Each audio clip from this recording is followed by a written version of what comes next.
आपण बघतोय जपानमध्ये आलेली ही नैसर्गिक आपत्तीची ही सगळी दृश्य आहेत। ईशान्य भागातल्या अनेक शहरांना भूकंपाचा मोठा धक्का बसला।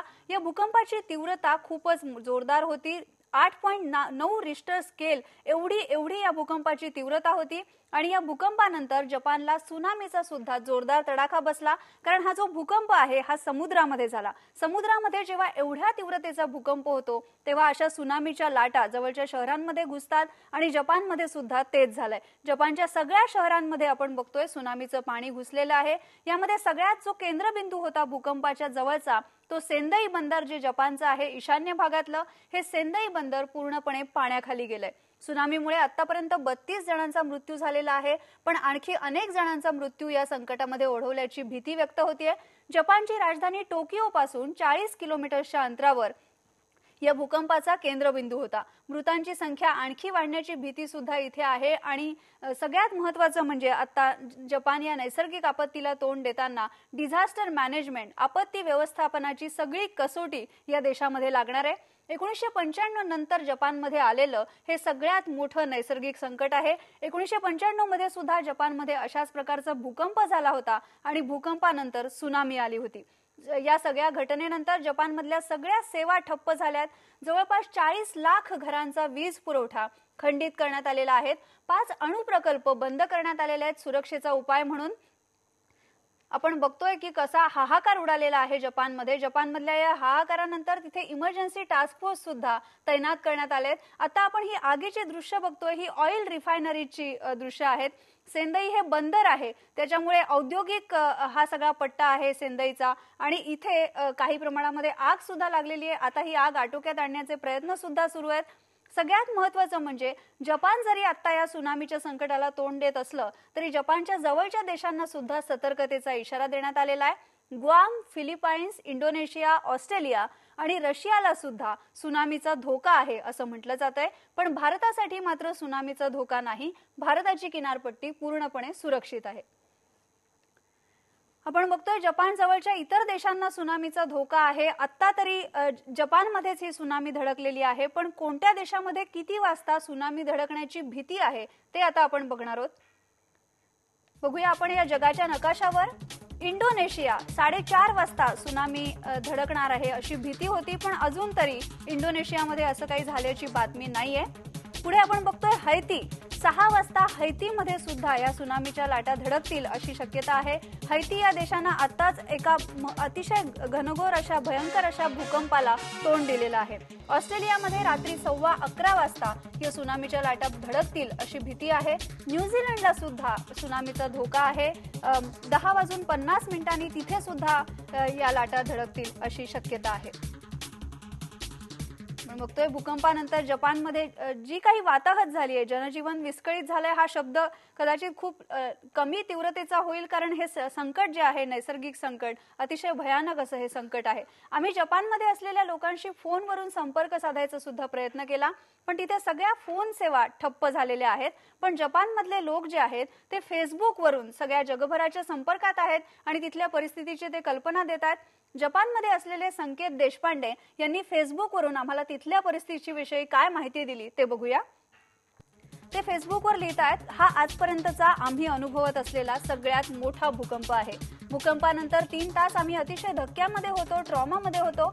मी सध्या टोकियो जवळ असलेल्या माझ्या ऑफिसमध्ये आहे असं ते म्हणतात। माझ्या माहितीनुसार टोकियो आणि योकोहामा शहरातले नागरिक मात्र सुरक्षित आहेत। आम्ही सगळेजण फेसबुकच्या माध्यमातून संपर्कात आहोत। मोबाईल फोन सेवा ठप्प आहे, त्यामुळे लँडलाईन आणि पब्लिक बूथ मात्र सुरू आहेत।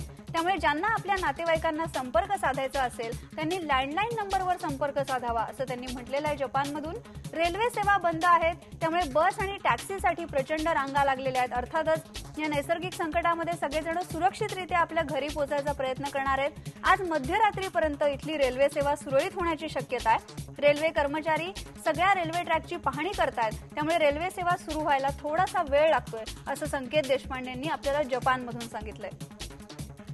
आपण बघतोय की सेंदई बंदरामध्ये ऑइल रिफायनरीजना लागलेली ही आग आपण बघतोय. अणुप्रकल्प जे आहेत ते सुरक्षेसाठी पूर्णपणे बंद करण्यात आलेले आहेत.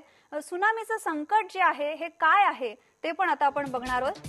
जपान जवळ समुद्रामध्ये हा भूकंप झाला आणि समुद्रामध्ये भूकंप झाल्यामुळे सुनामीच्या लाटा आल्या. कमी खोलीच्या क्षेत्रात हा भूकंप झाला, त्यामुळे सुनामीच्या लाटांची तीव्रता वाढलेली आहे. इथे ईशान्य जपान पासून समुद्रामध्ये 10 किलोमीटर खोलीवरच हा भूकंप झाला. या भूकंपाची खोली जी होती ती कमी होती आणि त्यामुळे लाटांची उंची आणि लाटांची तीव्रता वाढली. या लाटांची उंची बघा 12 ते 15 फुटाच्या वर या सुनामीच्या लाटा आल्या आणि जपानच्या सेंदई बंदराला सगळ्यात पहिला तडाखा जो बसला तो सेंदई बंदराला. टोकियो पासून 400 किलोमीटर अंतरावर हे भूकंपाचं केंद्रस्थान आहे, त्यामुळे टोकियो काही प्रमाणामध्ये सुरक्षित आहे असंच म्हणावं लागेल. तैवान, इंडोनेशिया, हवाई बेटांना सुद्धा सुनामीचा धोका आहे. हे सगळे जपानच्या जवळचे देश आहेत, समुद्र किनाऱ्याच्या लगतचे हे सगळे देश आहेत आणि इथे सुनामीचा धोका सगळ्यात मोठा आहे.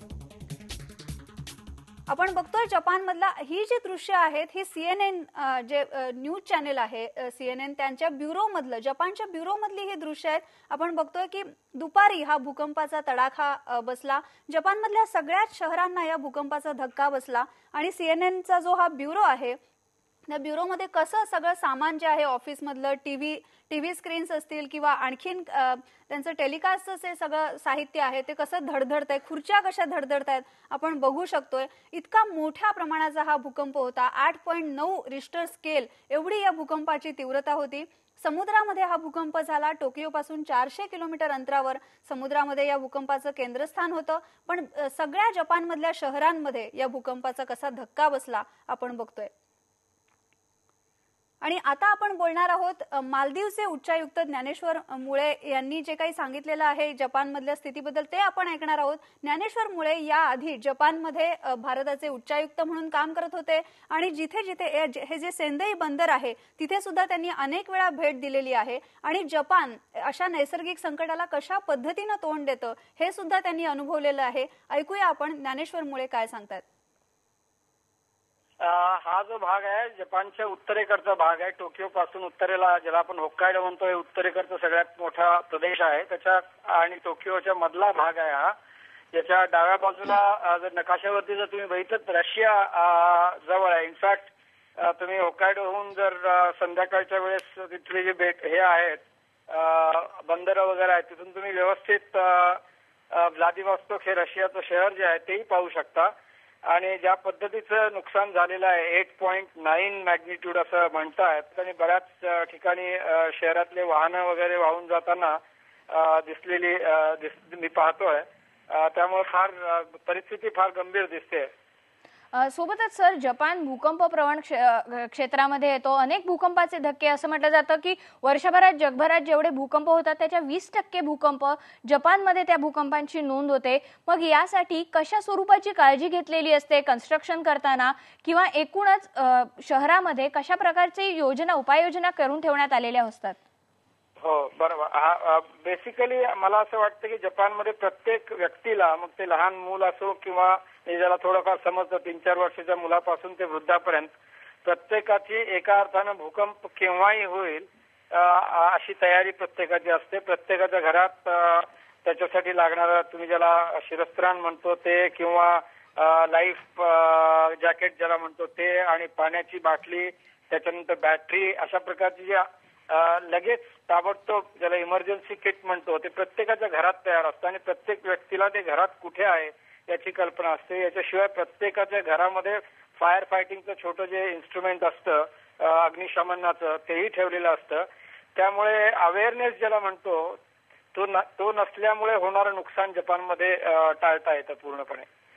कारण प्रत्येक व्यक्तीला माहिती आहे की आपल्याला भूकंप झाल्यानंतर समजा अशा प्रकारची घटना जर घडली तर घराच्या जवळ कुठली अशी जागा आहे, कुठलं असं उघडं मैदान आहे की जिथे आपण जाऊन एकत्र राहायचं आणि जिथे आपल्याला मदत उपलब्ध होईल अशी ठिकाणे प्रत्येकाला आयडेंटिफाईड करून दिलेली असतात किंवा प्रत्येकाला ते माहिती असतं. आणि सतत छोट्या छोट्या गल्ल्यांमध्ये, शाळांमध्ये, कारखान्यांमध्ये, कार्यालयांमध्ये सुरक्षा ड्रिल्स ज्याला म्हणतो कवायती ज्या आहेत या प्रकारच्या घटना झाल्यानंतर काय करायचं हे सतत तिथे सुरू असतं. त्यामुळे हा प्रकोप जरी नैसर्गिक असला तरी जपानी माणसाच्या जन्मदत्त ट्रेनिंगमुळे आणि त्याच्या शिस्तीमुळे कमीत कमी नुकसान होईल याकडे ते आता लक्ष देतील असं वाटतंय. आणि एका अर्थानं पंतप्रधानांचं भाषण ऐकल्यानंतर मला असं वाटतं की त्यांनी नॅशनल इमर्जन्सी सिच्युएशन अशी जाहीर केलेली आहे. त्यामुळे लगेच तो देश जो आहे तो कार्यप्रवण होईल. मला असं वाटतं की त्यांची जी ऍक्शन आहे ती आपल्याला काही तासात किंवा काही मिनिटात सुद्धा दिसायला हरकत नाही. ज्या पद्धतीने त्यांची यंत्रणा तिथे गतिशील असते तिचा विचार केला तर लगेच त्यांचं हे नुकसान कमीत कमी राहावं किंवा आटोक्यात यावं या दृष्टीने लगेच प्रयत्न सुरू होणार असं निदान मला तरी वाटतं. पंतप्रधानांनी एक विशेष टास्क फोर्स लगेचच स्थापन केला आहे आणि हा टास्क फोर्स आता लोकांच्या मदतीसाठी येणार आहे. पण आपण जी दृश्य बघतोय की सुनामी नंतर किंवा भूकंपानंतर ज्या आगी लागल्या आहेत यामध्ये हा संपूर्णपणे प्रदेश उद्ध्वस्त झालेला आहे, पाण्याखाली गेलेला आहे. तुम्ही या भागामध्ये कधी गेला होतात का? हा प्रदेश कसा होता? काही आठवणी आहेत का? वेल, या भागामध्ये मी गेलेलो आहे, प्रवास केलेला आहे. सेंदाई जे शहर मी पाहिलं आता याच्यावरती तिथे मी जवळजवळ 3-4 वेळा जाऊन आलेलो आहे. आणि साधारण टोकियो वरून इथून हायवे नी जाता येतं आणि विमानही आहे, विमान सेवाही आहे. तर हा भाग म्हणजे जपानमध्ये संपर्क माध्यम चांगली असल्यामुळे हा वेल कनेक्टेड असा भाग आहे.